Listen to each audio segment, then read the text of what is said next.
Nizamuddin colony ఏరియాలో మురుగుదొడ్డి పడిపోవడం జరిగింది.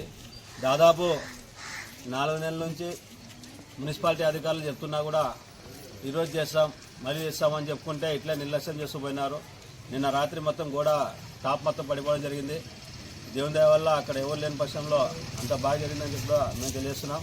దయచేసి ఇప్పటికి కూడా మున్సిపాలిటీ అధికారులు వెంటనే ఏరియాలో ఇబ్బంది రాకున్నట్ల మురుగుదొడ్లను కట్టేయాలని చెప్పి కూడా నేను తెలియజేస్తూ, నా పేరు ఫయాజ్ అహ్మద్, మున్సిపల్ కౌన్సిలర్.